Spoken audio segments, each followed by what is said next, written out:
If you run, it's going to happen to you. Sooner or later, you're going to have a bad workout. You're going to have a bad race, and it's going to suck. I mean, that's kind of the nature of it, right?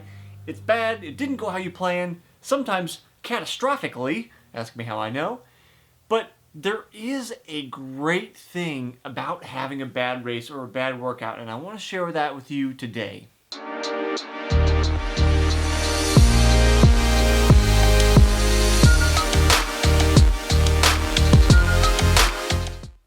If you haven't been with me on the channel here before, I'm Jesse Funk. This is a show I call Runner's High, where we talk about everything running, including why it's actually really great to have a bad race. So, if you like running, stick around, subscribe, hit that button over there.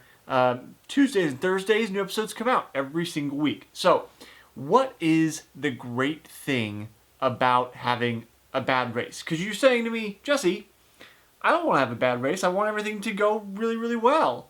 And in the moment, it definitely feels like that, right? You don't want things to go poorly, because when they go poorly, then you feel bad. But the upside is, it is an opportunity to grow.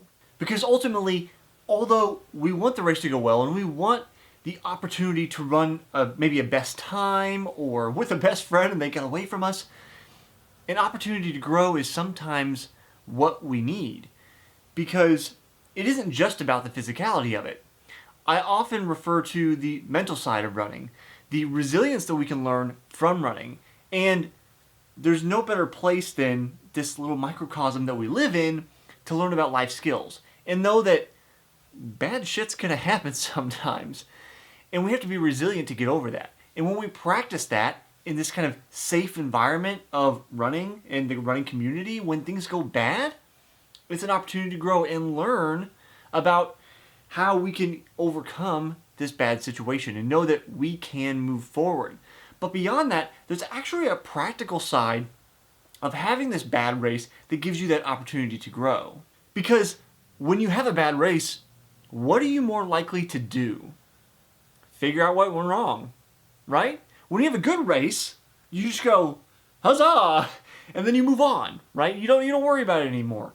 Everything went as planned, you hit your PR, you go have your celebratory piece of cake or whatever it is you like to do, and then you move on with your life.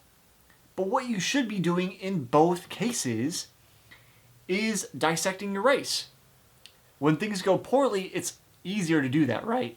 You go, man, what went wrong? What can I do to make this better? How can I do it better next time? And not only does that prepare you for the next race, which is awesome, but hopefully get you in the habit of dissecting that race so that you bring it as an opportunity, both good and bad, no matter what the outcome of the race is. And that itself is an opportunity to grow. Now, if you don't know, because you haven't been on the channel before, or maybe you haven't checked out the other show, I do another show here on this channel, again, subscribe, called the Smart Athlete Podcast, where I talk to anybody from amateurs to Olympians that do all kinds of different sports and then also all have some kind of cool career. The overarching question I asked everybody from last season, season 3, was how do you stay motivated after failing to reach a goal? And that really kind of encompasses this situation, right? We have a bad race. Why is it bad? Well, it didn't meet our expectations. Expectations, that's our goal, right? So I asked all of these people, and again, amateurs to Olympians, I had a number of Olympians on over this last season, and the vast majority of responses, they all varied a little bit. So at the end of this video, I'm going to link to the compilation video. Absolutely going to check that out. So lots of really great words of wisdom there. But one of the overarching themes, if I had to distill these 46 interviews down into one answer, it's that I don't worry about it. I just move on. These people, these high-performing individuals, they don't worry about it. They have a bad race. Like I said, maybe look at what went wrong, maybe what went right, what can I do, better? Can I do anything better? Because that's something to think about as well. Sometimes you just plain get beat. Maybe you wanted to be first, but somebody faster just showed up. all of these people really came down to this distillation of they figure out what the next thing is and they keep moving forward. It's a habit with them. They don't simply say, I had a bad race, I'm going to wallow in my misery. I think it's fine to accept that you feel bad and to examine why do you feel bad.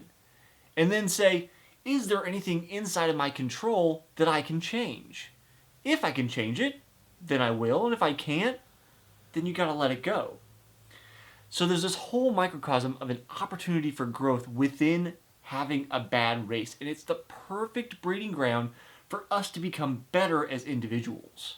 So I'd really love if you could share your bad race story. If you've been around on the channel, if you listen to many number of podcast interviews I do, I talk about my worst race of my life, where I almost got my professional license in triathlon, but instead ended up in the ER. That's my bad race story. You can find it in numerous places on the channel. But share your bad race story down in the comments below. Give me your bad beats and then what you did. After that, you're going to want to check out this video. It will be on the screen here shortly, where we have the interviews with all of those experts and their opinions on how to stay motivated after failing to reach a goal. So, with that in mind, I'll see you next time on the next episode of Runner's High.